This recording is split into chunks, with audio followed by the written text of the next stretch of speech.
Y bueno, empezamos. ¿Qué es lo que vamos a ver el día de hoy? Bueno, vamos a continuar con el estudio de las pseudométricas. Vamos a recordar la definición de pseudométrica. Vamos a ver que hay pseudométricas que no son métricas. Ajá.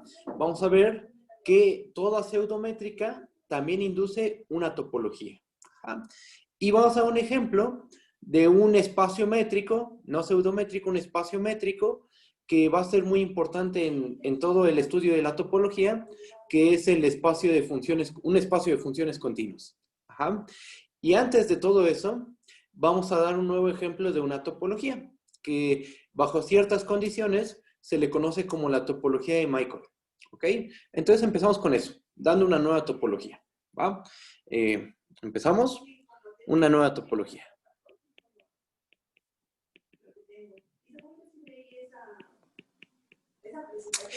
Para ello, quiero recordar la definición de topología más fina y topología más gruesa. Comparación de topologías, ¿ok? Entonces, recuerdo la definición de cómo se comparan topologías. Definición. Vamos a considerar un conjunto X. Sea X un conjunto distinto del vacío. Y vamos a suponer que tenemos dos topologías definidas en X.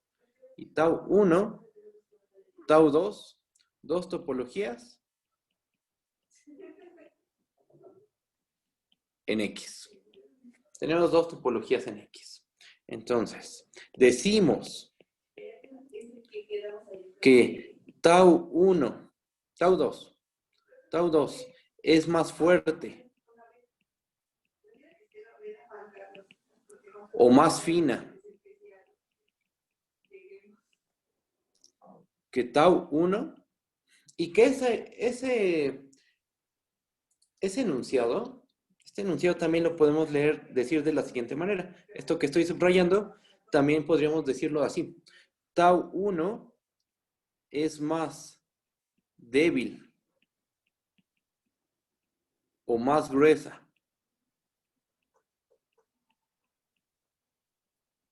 que tau 2. Dicen lo mismo, ¿eh? Dicen lo mismo ambos enunciados. Tau 2 es más fuerte o más fina que tau 1. Es lo mismo a decir que tau 1 es más débil o más gruesa que tau 2. Sí, solo sí, ¿qué pasa? Sí, solo sí. Tau 1 es un subconjunto de tau 2. O sea, en caso de que tau 2 contenga la topología tau 1, o sea, que todos los abiertos en tau 1 son abiertos en tau 2, entonces tau 2 se dice que es una topología más fuerte o más fina. Los abiertos hay más abiertos en tau 2 que en tau 1. ¿Y cómo también podemos decir eso? Podemos decir que tau 1 es más débil o más gruesa que tau 2. ¿Ok? Bueno, habiendo recordado esto, vamos a dar un método para siempre que tengamos un espacio topológico, obtener un nuevo espacio topológico en el mismo conjunto, pero obtener una topología tal que la nueva topología que le demos a X sea más fina que la topología original. ¿Ok? Contención propia no sería más apropiada. Contención propia, déjame pensar tantito. Digamos, lo usual es una contención dando posibilidad a la igualdad. Es lo usual. Pero podríamos hablar de más fuerte estricto, más fino estricto. Podríamos definir algo de ese estilo para que habláramos de contenciones estrictas cuando comparemos las topologías. Pero así es como se suele hacer, ¿eh? Así es como se suele hacer, así que mejor vamos a continuar con lo usual, como se maneja en todos los libros, ¿vale? Va. Bueno, vamos a definir una nueva topología, justo lo que queríamos. Un ejemplo. Voy a bajar tantito. Y vamos a empezar con un espacio topológico dado. Sea X, tau, un espacio topológico. O sea, ya vamos a empezar con un espacio topológico de antemano. Vamos a tomarnos un subconjunto de X. Vamos a llamarle E. Sea E un subconjunto de X. Y a partir de estos datos, vamos a construirnos una nueva topología. ¿Va? Vamos a construirnos una nueva topología. Definimos tau m. Vamos a llamarle tau m. ¿Quién va a ser tau m? Sus elementos, los abiertos, ¿quiénes van a ser? Van a ser todos los v que pertenecen al potencia de x, tales que v lo podemos ver de la siguiente manera. Lo podemos ver como u unión f, donde u es un elemento de tau, la topología dada antes, y f es un subconjunto de, déjenme borrar aquí, es un subconjunto de E. Entonces, ¿cómo se ven los elementos en tau m? Se ven de la siguiente manera. Vamos a hacer un dibujo. Aquí tenemos a X. En X tenemos los abiertos respecto a la topología tau. Entonces, no sé, por ejemplo, a lo mejor este es un abierto en tau. Y en alguna parte de X tenemos al conjunto E. Ese lo fijamos también. Aquí está, por ejemplo, E. Todo lo que está dentro es del cuadrito, es el conjunto E, ¿no? Y entonces, ¿cómo construimos un abierto en tau m? ¿Cómo construimos un elemento de tau m? Ah, pues, toma un abierto de tau, por ejemplo, toma U, toma un subconjunto de E, llámale F, y la unión del abierto en tau con el subconjunto de E, eso nos va a dar un elemento de tau m. ¿Ah? Entonces tenemos esto. U pertenece en tau. F es un subconjunto de U unión F es un elemento en tau m. Así se construyen los elementos de tau m. A partir de tau, a partir de una topología dada y un subconjunto de X dado. ¿Ok? Ahora lo que tenemos que hacer es demostrar que efectivamente tau m es una topología. ¿Ok? Vamos a pasar a eso. Voy a bajar tantito. Afirmación. Tau m es una topología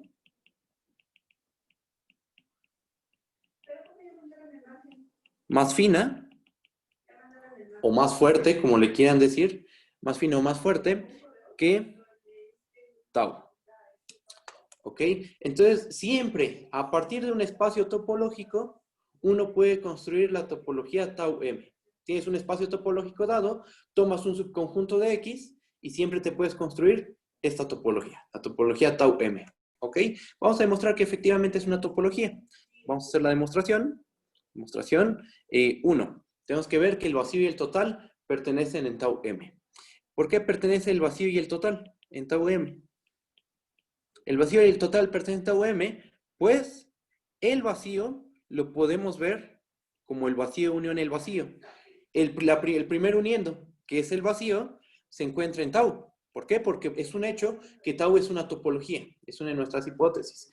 Y el vacío, el otro vacío, el segundo uniendo, es un subconjunto del conjunto E, ¿no? Siempre el vacío está contenido en cualquier subconjunto. Entonces el vacío se está viendo como la unión de un abierto en tau y un subconjunto del conjunto E, ¿ok? Por lo cual el vacío está en tau m. ¿Y X? ¿Qué onda con X? Ah, pues X se puede ver como X unión el vacío. X está en tau. ¿Por qué? Porque tau por hipótesis es una topología. Y el vacío siempre es subconjunto de cualquier conjunto. En particular es un subconjunto de E. ¿Ok?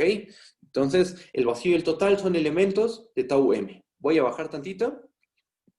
Pasamos al punto 2. Y ahora vamos a tomar una familia de elementos en tau m. O sea, V alfa con alfa que pertenece en J. Una familia de elementos en tau m. ¿Qué tenemos que demostrar? Tenemos que demostrar que la unión de todos los V alfa con alfa que pertenece en J, esa unión pertenece a tau m. Es decir, tenemos que demostrar que tau m es cerrado bajo uniones arbitrarias. ¿Va? Voy a bajar tantito y vamos a usar la hipótesis. ¿Cuál es nuestra hipótesis? Que cada V alfa es un elemento de tau m. Entonces, para cada alfa que pertenece en J, nosotros sabemos que V alfa pertenece en tau m. Eso implica que para cada alfa que pertenece en J, V alfa lo podemos escribir de la siguiente manera. Lo podemos escribir como la unión de un abierto en tau, unión, un subconjunto de E. Es un hecho, porque cada V alfa pertenece en tau m, donde U alfa pertenece en tau y F alfa es un subconjunto de E. ¿Ok? Vamos a unir a todos los V alfa. Voy a bajar tantito. Hacemos la unión de todos los V alfa con alfa que pertenece en J, pero teniendo presente que V alfa se ve como esa unión. ¿Ok? Entonces esto es igual a la unión de los U alfa, unión F alfa con alfa que pertenece en J, y la unión se porta bien con uniones. ¿Ok? Aunque suene trivial, la unión se porta bien con las uniones dentro de una unión. Si hay más uniones, todo se puede distribuir bonito y nos termina quedando lo siguiente. La unión de los U alfa con alfa que pertenece en J, unión, la unión de los F alfa con alfa que pertenece en J. Entonces, lo estamos viendo como dos uniendos, donde cada uniendo es una unión también. Pero ¿qué ventaja tiene verlo de esta manera? Que ocurre que en el primer uniendo está en tau. ¿Por qué? Porque por hipótesis tau es una topología. Y una topología es cerrada bajo uniones arbitrarias. Y el segundo uniendo, ¿qué onda con el segundo uniendo? Es una unión de subconjuntos de, une subconjuntos de, y todos ellos se siguen quedando contenidos en el conjunto E. Entonces, la unión de los V alfa con alfa en J lo estamos expresando como la unión de un abierto en tau y un subconjunto de E. Conclusión, la unión de los V alfa con alfa que pertenece en J pertenece en tau M. ¿Ok? Va. Voy a bajar tantito. Y ahora vamos a ver qué es cerrado bajo intersecciones finitas. Vamos a hacerlo para dos. Y a ustedes les queda como ejercicio demostrar que se cumple para n intersectandos. ¿Ok? Vamos a hacerlo para dos por un razonamiento inductivo. Se sigue para n intersectandos y se acabaría la prueba. ¿Vale? Entonces, punto 3, vamos a tomar, sean V1, V2, son 1, V2, elementos en tau m. ¿Qué queremos demostrar? Queremos demostrar que V1 intersección V2 pertenece en tau m. ¿Ok? ¿Cómo debe ser V1? Notemos que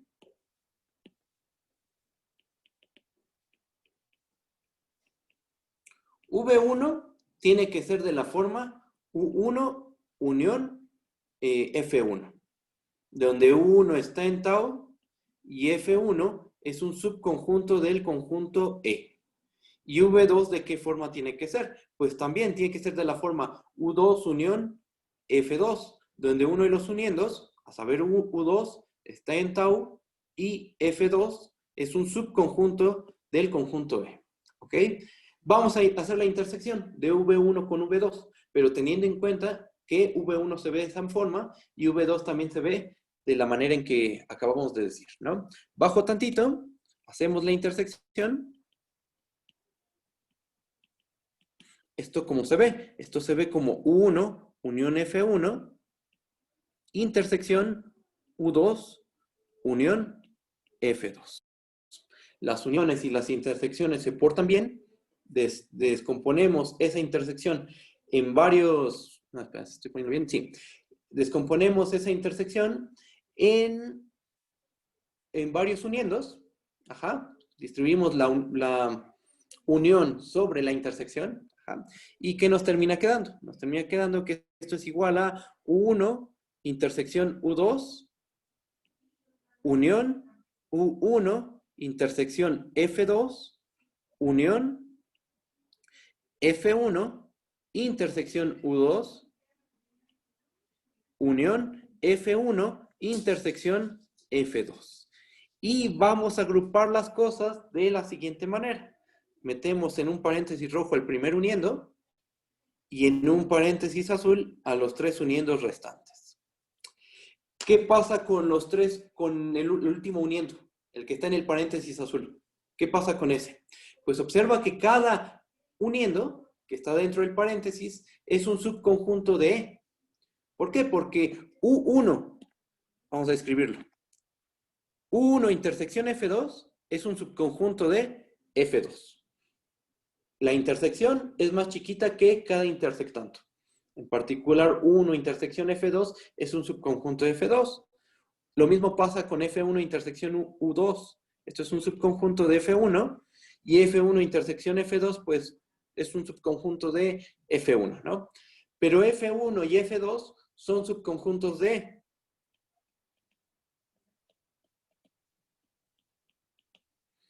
Une subconjuntos de... Y todo esto es un subconjunto de...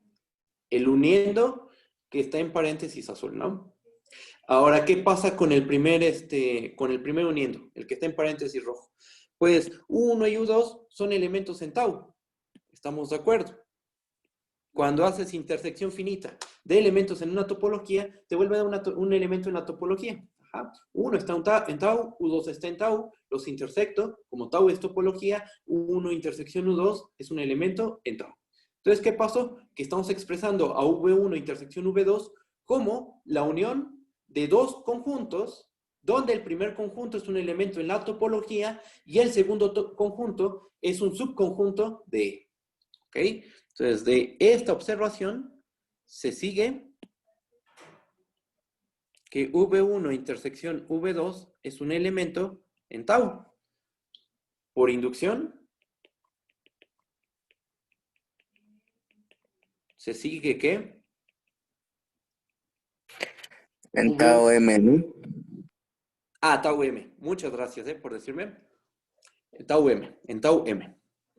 Por inducción se sigue que V1 intersección V2 intersección Vn pertenece en tau M para cada n número natural y con la hipótesis de que V1, V2 hasta Vn pertenecen en tau M. ¿Okay? Que se concluye que tau M es cerrado bajo intersecciones finitas. Es cerrado bajo uniones arbitrarias y el vacío y el total pertenecen en tau M. Conclusión, tau M es una topología. Esto implica ya todo lo que hemos hecho, con todo lo que hemos hecho, ¿qué podemos concluir? Que tau M es una topología en X.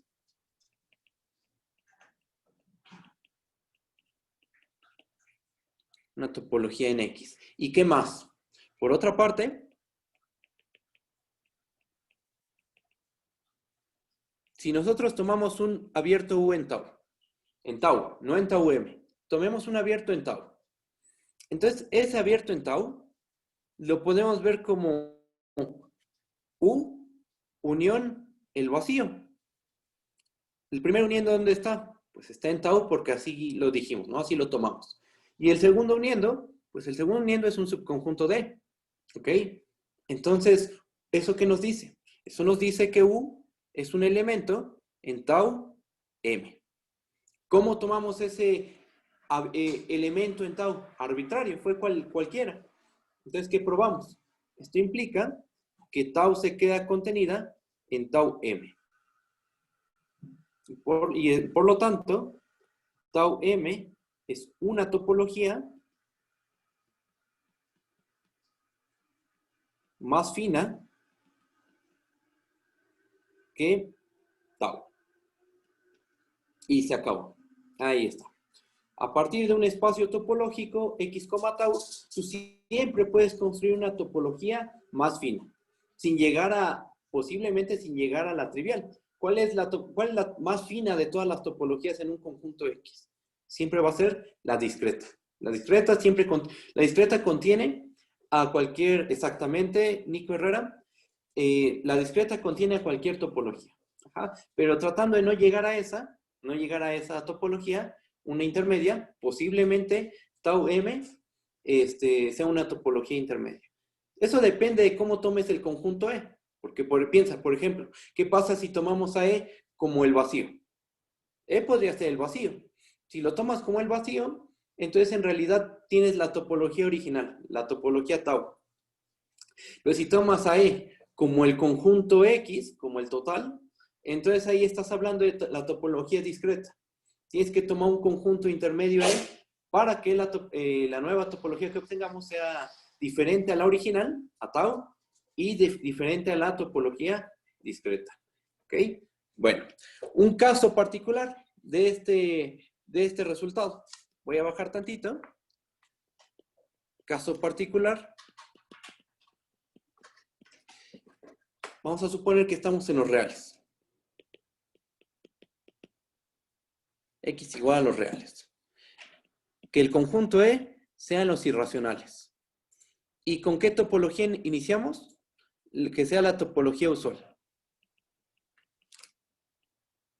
Usual en R. Es decir, la topología inducida por la métrica euclidiana, ¿no? La del valor absoluto.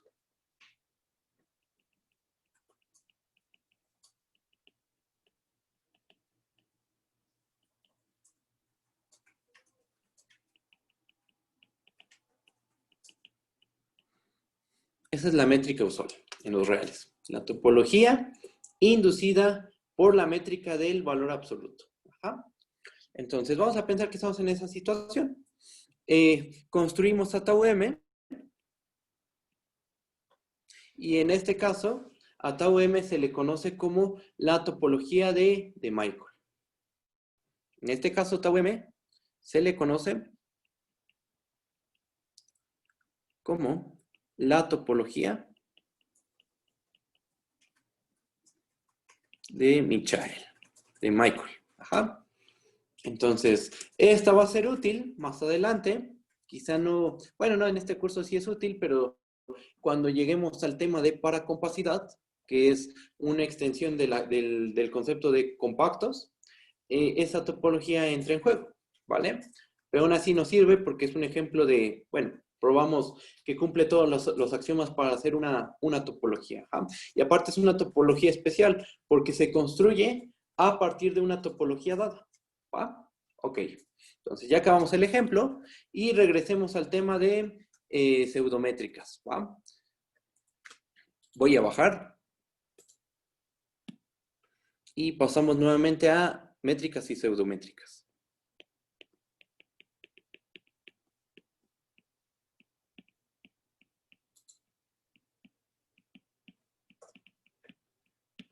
Vamos a recordar la definición de pseudométrica. Definición. ¿Qué necesitamos? Pues vamos a considerar un conjunto. Cx, un conjunto distinto del vacío. Una pseudométrica.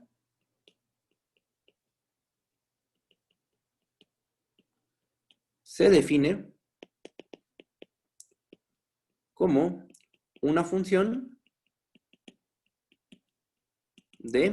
que va de x cruz x en los reales, tal que cumple lo siguiente. Condición 1. La distancia de x, y, bueno, a d le vamos a llamar distancia, pseudodistancia, si quieren, pseudodistancia. La pseudodistancia de x a y es mayor o igual que 0 y la distancia de un punto en sí mismo vale 0. Para todo x, y en x, ¿no? 2. La distancia o la pseudodistancia de x en y es igual a la pseudodistancia de y en x. Y 3. La pseudodistancia de x en z es menor o igual a la pseudodistancia de x en y más la pseudodistancia de y en z para cualesquiera x, y, z que pertenecen en x. Entonces, en tal caso, en caso de que tengamos una pseudométrica, a la pareja x, d se le conoce como un espacio, se le llama espacio pseudométrico. ¿Ok? ¿Cuál es la diferencia entre una pseudométrica y una métrica? fijándonos únicamente en la definición de métrica y pseudométrica. La diferencia está en lo que voy a marcar de asterisco, en la condición 1. La condición 2 y la condición 3 lo cumple una métrica y una pseudométrica. Déjame, voy a leer el chat. Pues tenemos que x es igual a y, entonces la distancia de x en y es igual a 0. Pero no tenemos que la distancia de xy igual a 0 implique que x es igual a y. Exactamente. En una pseudométrica puede ocurrir que tengas puntos distintos, pero que al aplicar la pseudométrica, esa distancia, esa pseudodistancia valga 0. En una métrica no sucede eso. En una métrica, si la distancia entre dos puntos es 0, forzosamente esos dos puntos deben de ser iguales. ¿Ok? Entonces, el detalle está ahí, en lo que marqué en asterisco. Puede ocurrir, vamos a ponerlo así, puede ocurrir que la distancia de x en y sea igual a 0 y que x sea distinto de y. Por eso se le llama pseudométrica. ¿Va? Ahora vamos a ver un ejemplo concreto de una pseudométrica. Voy a bajar. Ejemplo. Una pseudométrica.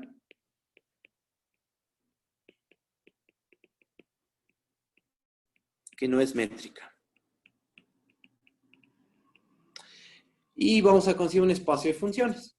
Sea x igual a el conjunto de funciones integrables. Aquí pongo su definición. Es el conjunto de f's que van del intervalo a coma b en los reales, tales que f es integrable.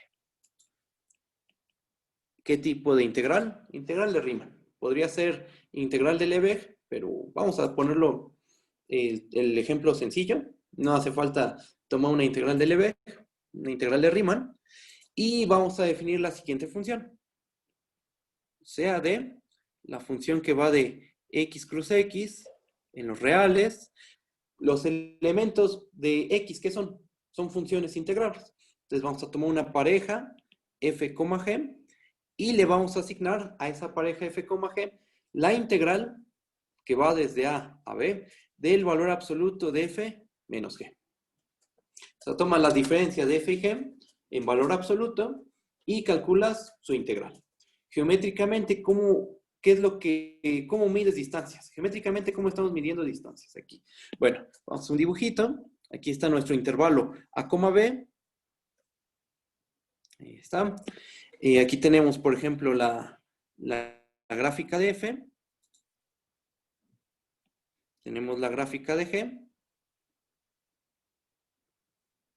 Y entonces nos estamos fijando en la región comprendida entre f y g, que sería todo lo que voy a marcar de color morado.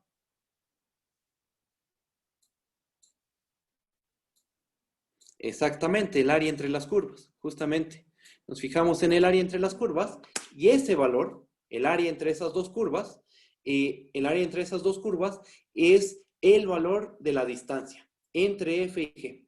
O sea, en este espacio, ¿cómo se miden pseudodistancias? Fijándose en el área comprendida entre esas dos curvas. En valor absoluto. ¿Por qué? Porque no las ponemos en valor absoluto, nos podrían dar, por decirlo de una manera, áreas negativas. ¿Va? Entonces le pones valor absoluto para que nos salgan siempre números no negativos y listo. ¿Ok? Voy a bajar tantito y vamos a recordar cosas de cálculo 2. En cálculo 2, sin hacer sus pruebas, ¿no? En cálculo 2 se demostró que la integral 1, vamos a ponerle 1. La integral de la función constante 0 vale 0, ¿no? Que esto lo podemos decir de la siguiente manera. La integral del valor absoluto de f menos f vale 0, ¿ok? La integral de y además la integral de una función no negativa siempre va a ser un número no negativo, ¿no? Lo cual se termina traduciendo en que esta integral siempre va a ser mayor o igual que 0. La integral del valor absoluto de f menos g. 2. Por propiedades de valor absoluto, se prueba que esta integral es igual a esta integral, ¿no? Y la integral de AB de valor absoluto de f menos g aplicando desigualdad del triángulo de R, es lo mismo que la integral del valor absoluto de f menos h, más la integral de AB del valor absoluto de h menos g.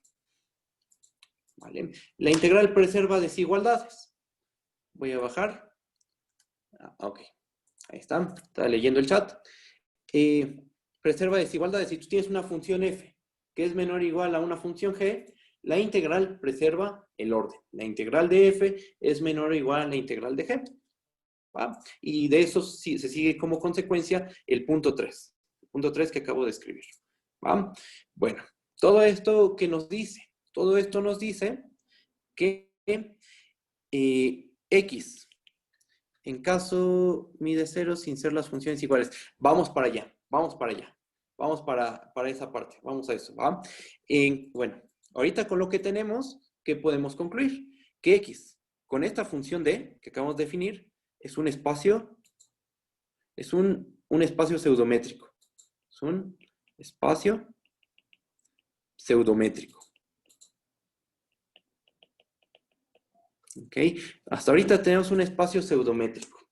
Pero uno podría pensar, a lo mejor y es métrico. A lo mejor se puede probar que cuando la distancia de f y g es igual a 0, es porque f es igual a g. Queda la posibilidad. Con todo lo que hemos probado, queda la posibilidad de que la distancia, de que se pueda probar que si tú tomas dos funciones integrables cuya distancia vale 0, es porque esas dos funciones son iguales. Vamos a ver que eso es falso. ¿Va? Afirmación. D no es métrica. Y es fácil de construirse, bueno, demostrar que no es métrica. ¿Cómo le vamos a hacer? Vamos a considerar la siguiente función. Sea f de x igual a que valga 1 si x es distinto de a más b entre 2, que es el punto medio entre a y b, y que valga 0 si x es igual a más b entre 2. ¿Ok? Y consideremos la función g de x. La función g de x que valga 1 en todo. ¿Estamos de acuerdo que, estrictamente hablando, esas dos funciones son distintas? ¿Por qué? Porque tienen regla de correspondencia distinta. Difiere justo en el punto a más b entre 2. Notemos que f es distinta de g. Pues f de a más b entre 2 es distinto de g de a más b entre 2. Ok, son funciones distintas. Pero ¿qué pasa cuando tomamos la diferencia de ellas? El valor absoluto de f de x menos g de x, ¿eso a qué va a ser igual? El valor absoluto de f de x menos g de x, ¿qué función es esa? Bueno, vale 0 si x es distinto de a más b entre 2. Si x es distinto de a más b entre 2, f de x menos g de x en valor absoluto siempre vale 0. ¿Y qué pasa en el caso en que x es igual a más b entre 2? En ese caso, esa distancia vale 1. Geométricamente, lo que tenemos es lo siguiente. Aquí está. Una gráfica, otra gráfica.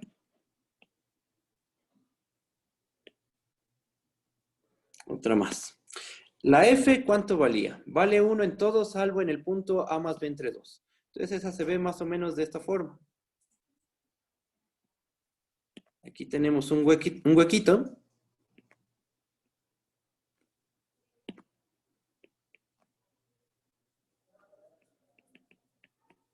Esta es la f. La g es la constante 1. Entonces esa se ve como es una constante, ¿no?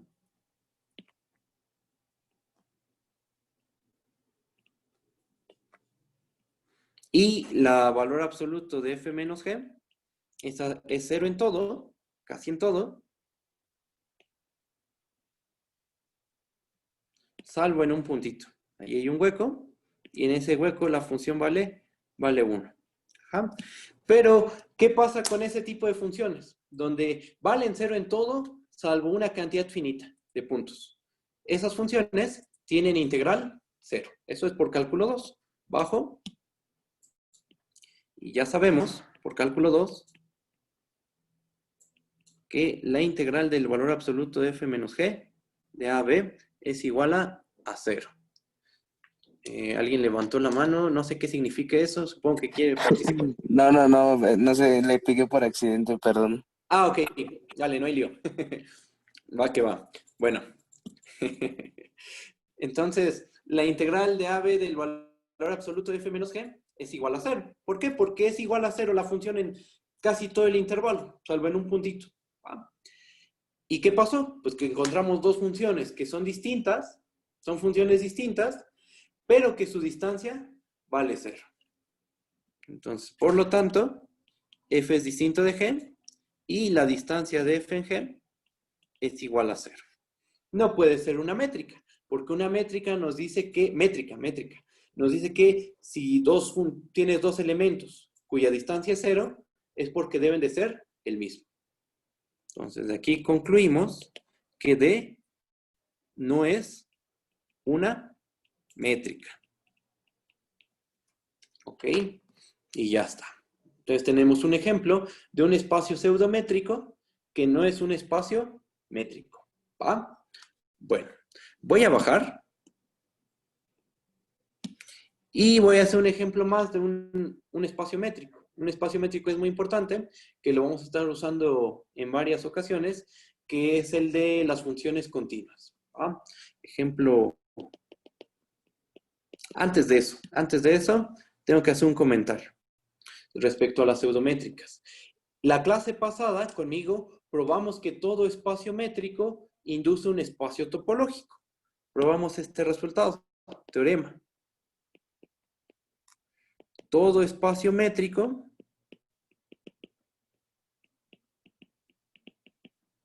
induce un espacio topológico.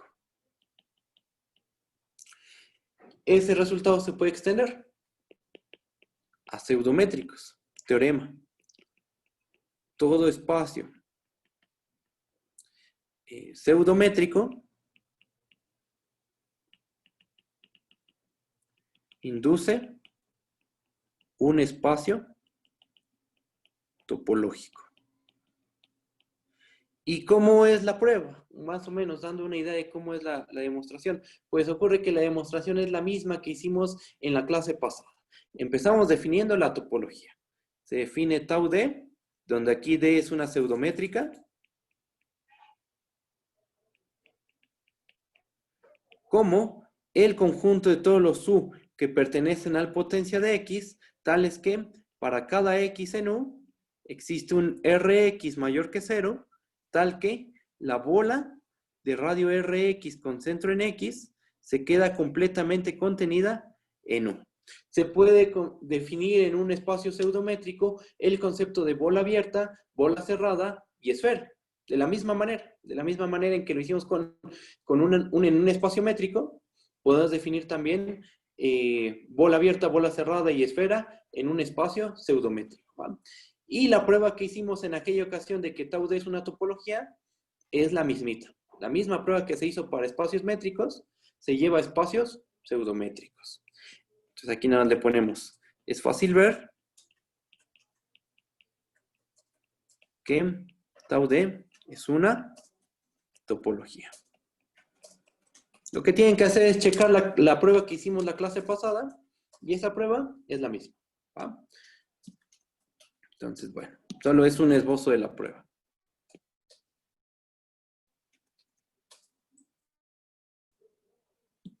Después vamos a seguir trabajando con esto, con todo lo de pseudométricas, ¿va? Bueno, ahorita le dejamos tantito a las pseudométricas y nos pasamos a un ejemplo de un espacio métrico, que va a ser el de las continuas. Ejemplo. Espacio de funciones continuas.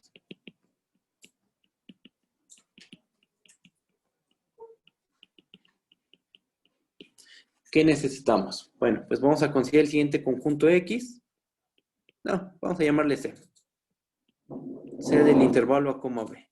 ¿Quién es este conjunto? Van a ser todas las funciones que van del intervalo A, B en los reales, tal que F es continua en el intervalo A, B. Continuidad de cálculo 1, ¿no? Así como nos enseñaron en cálculo 1 la continuidad, de esta manera. Vamos a definir una métrica. Definimos esta función de infinito. ¿De dónde a dónde va? Pues va de el conjunto de las continuas, cruz el conjunto de las continuas, hacia los reales.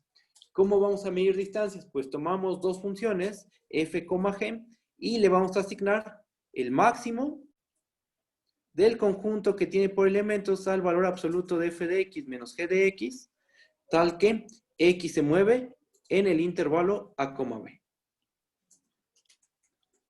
O sea, nos fijamos en la función valor absoluto de f de x menos g de x. Por continuidad sabemos que f menos g es continua. La componemos con la función valor absoluto y entonces valor absoluto de f menos g es una función continua. Y como está definida en un intervalo cerrado, esa función alcanza su máximo y alcanza su mínimo. En particular, este máximo está bien definido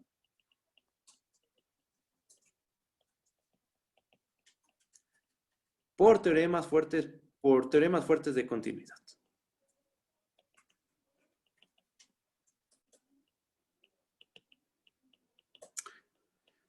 Bueno, en realidad es solo por un teorema fuerte de continuidad, ¿no? El que dice que toda función continua en un intervalo cerrado alcanza su máximo y su mínimo, en particular su máximo, ¿ok? Entonces esa función está bien definida. La regla de correspondencia es buena, nunca va a quedar no definir una pareja, ¿a dónde se va? Está bien definida esa función de, y vamos a probar que efectivamente de infinito es una métrica en el conjunto de funciones continuas. Afirmación. De infinito es una métrica en el conjunto de funciones continuas del intervalo A, B. Antes de pasar a la prueba, vamos a interpretar geométricamente cómo calcula distancias esta función. Aquí vamos a hacerlo en este cachito. Geométricamente, ¿cómo medimos distancias? Se ve de la siguiente manera. Tenemos una función f y una función g. Vamos a pensar que la f es así. La g es, no sé, por ejemplo,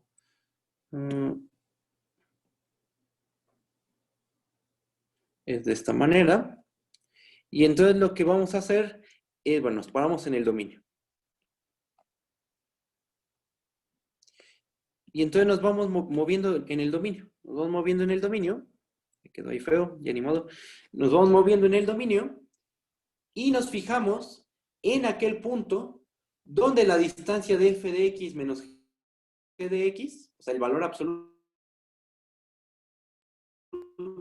de f de x menos g de x, alcanza su valor máximo. Nos vamos moviendo del punto B. Que en el caso del dibujo, nos queda esta distancia. Esta, según el dibujo, así como dice las cosas, esa sería la distancia, la de infinito, la distancia de f en g. Sería de infinito de f, g. Y se alcanzaría en este punto x0. Eso es más o menos lo que hace esta métrica. Te fijas dónde distan más las gráficas y esa distancia es la distancia de f y g con esta métrica. Esta métrica tiene un nombre, se me estaba pasando. El nombre de esta métrica es la métrica del supremo. O del máximo. O la métrica infinito también se le llama así. ¿Va? Bueno, vamos a pasar a la prueba. Vamos a probar que de infinito efectivamente es una métrica en el conjunto de continuas. Demostración. Vamos a tomar dos funciones. ¿Qué tenemos que ver? Tenemos que ver que la distancia de f en g, para cualesquiera funciones f y g, es mayor o igual que 0. Que la distancia es 0, sí y solo si f es igual a g. Que la distancia es conmutativa, o sea que la distancia de f en g es igual a la distancia de g en f, y que se cumple la desigualdad triangular. ¿Ok? Entonces empezamos tomando dos funciones.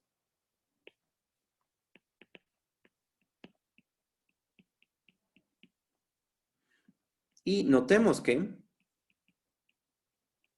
para cualquier x que esté en el intervalo a, b, ¿Cómo es el valor absoluto de f de x menos g de x? Ese valor absoluto siempre va a ser mayor o igual que 0. Sea cual sea el x en el a, b, el valor absoluto siempre es un número mayor o igual que 0.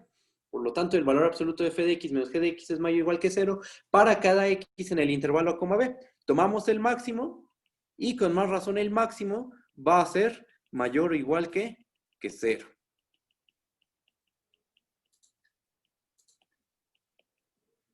Pero el máximo por definición es esto. Es de infinito de f, g.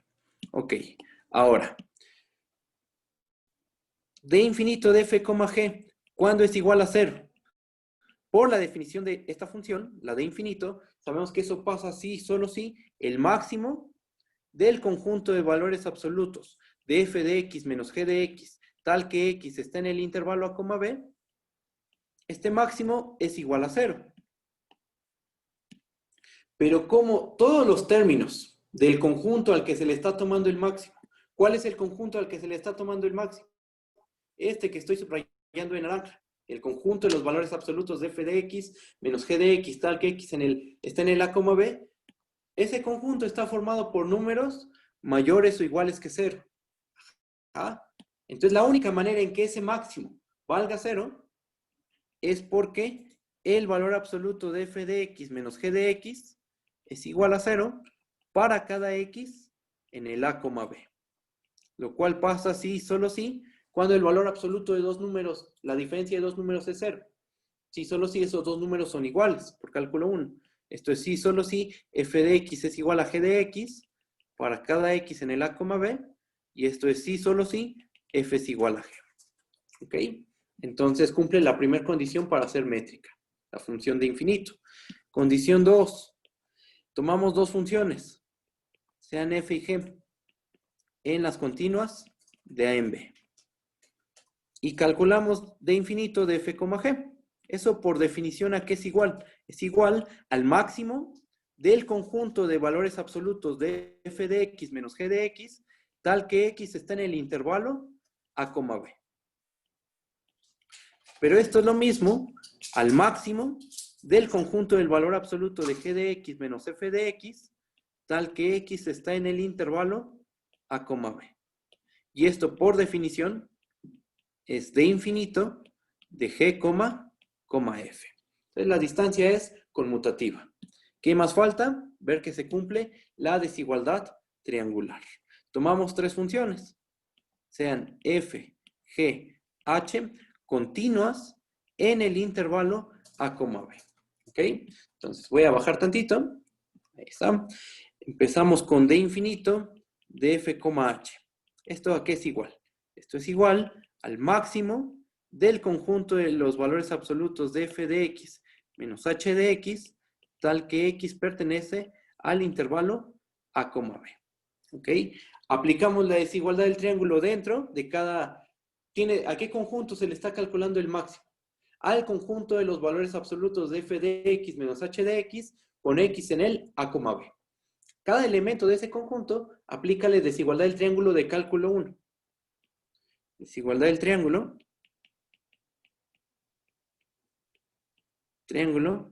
de cálculo 1.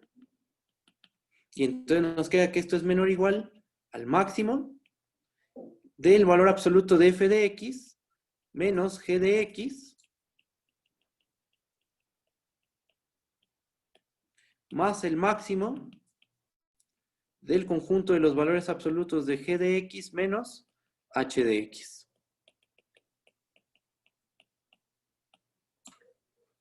Pero ¿a qué llegamos? A que eso es igual a d infinito de f, g más d infinito de g, h. ¿Ok? Entonces d infinito también cumple la desigualdad del triángulo. Es conmutativa la función de infinito y de infinito solo toma valores no negativos. ¿Y cuándo vale 0? Vale 0 si, solo si, las dos funciones son iguales. Por lo tanto, tenemos que el conjunto de continuos en el intervalo a, b con esta función es un espacio métrico.